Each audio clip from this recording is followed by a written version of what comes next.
Hey guys, welcome back to Pages with Sidra.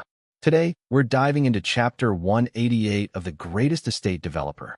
If you haven't seen the previous episodes, be sure to catch up on the channel first. Trust me, you don't want to miss any of this insane arc.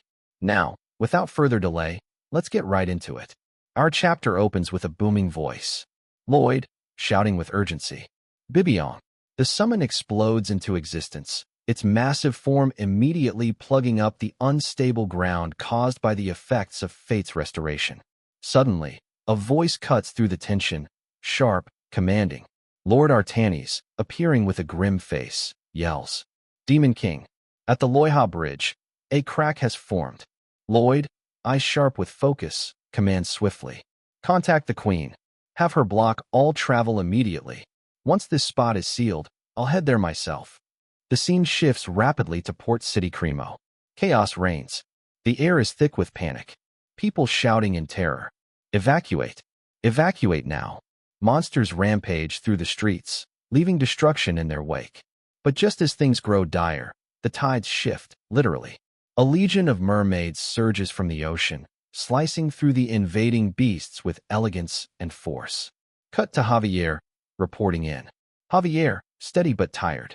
We stopped the Gigatitans' assault thanks to the Mermaid Kingdom's help. Lloyd, without missing a beat. Good. What about the ice prison? Javier nods. Sir Byron is currently handling repairs. Lloyd, voice hardening with tension. Tell Julian to never leave Lady Sarazad's side. Increase the demon guard around the Count's mansion. Lloyd's face is a mask of determination, but the weight on his shoulders is visible. Javier says nothing. He just watches, knowing full well how heavy Lloyd's burden is. We shift again to Frontera territory. The land is choked with sand, buildings half swallowed by the dunes. A man shouts orders amidst the chaos, trying to bring structure to the madness. Foreman, barking at his team. Team B, stop dragging your feet.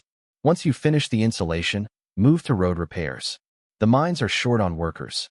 Pests have shown up in the reclaimed fields. Get on it. Suddenly, 3 mysterious women appear nearby. One looks around with a faint smile. Woman in white, softly observing. Somehow, everyone seems really busy. Woman in red, calmly. Human lives are short. They have no choice but to live them busily. She then gazes toward a large building and smiles gently. Woman in red, warmly. Our sleepyhead son is over there. A demon guard notices them and approaches suspiciously. Demon, stepping forward. HM. Wait, this area is off limits. But before he can finish his sentence, the red-dressed woman gestures with a flick of her finger.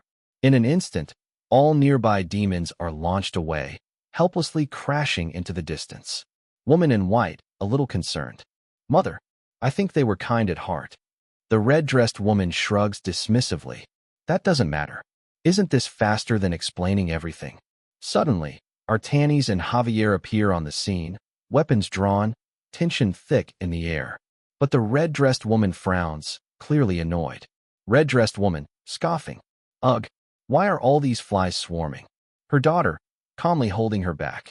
Mother, hold still. Then, the Dragon King, Verkis, emerges from the clouds, and his eyes instantly lock onto the woman in white. Verkis, beaming with warmth. Kiddo, woman in white, smiling with soft affection.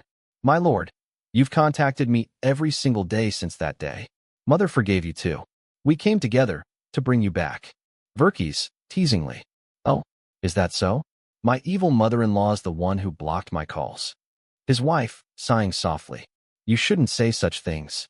Red-dressed woman, gritting her teeth with rage. I swear, I might just burn that thing. But she calms herself, straightening up with a regal air. Red-dressed woman, firmly.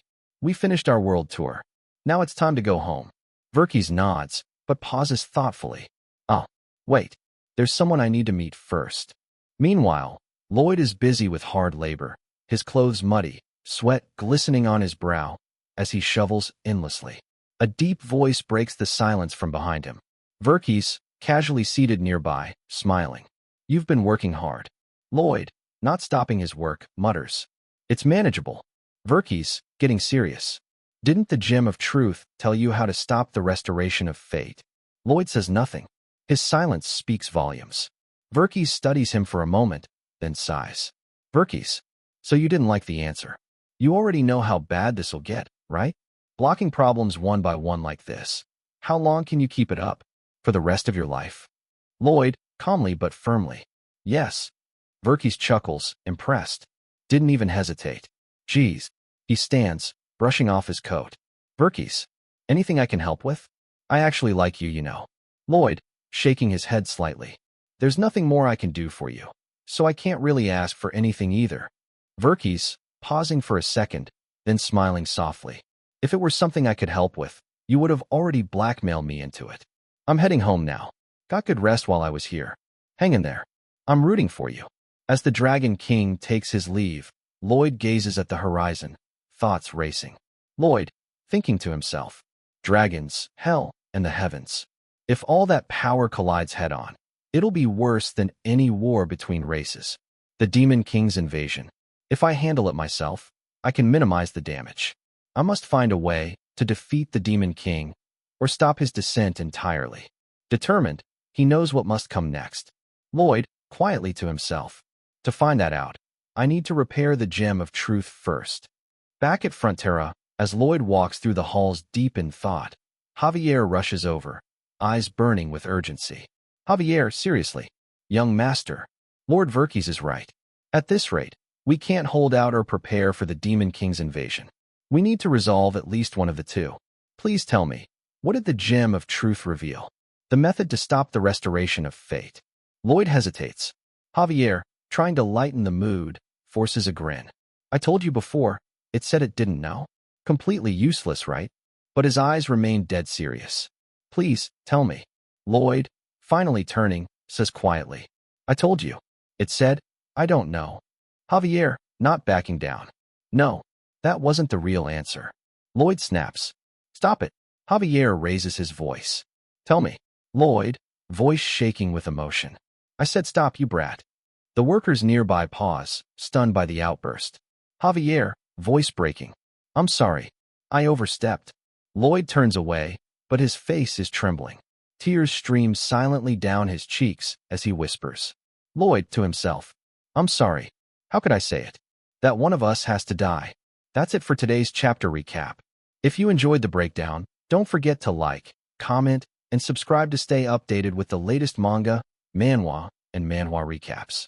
Got thoughts on today's chapter? Drop them in the comments. I'd love to hear your take on the story. See you in the next one. Until then, keep turning the pages.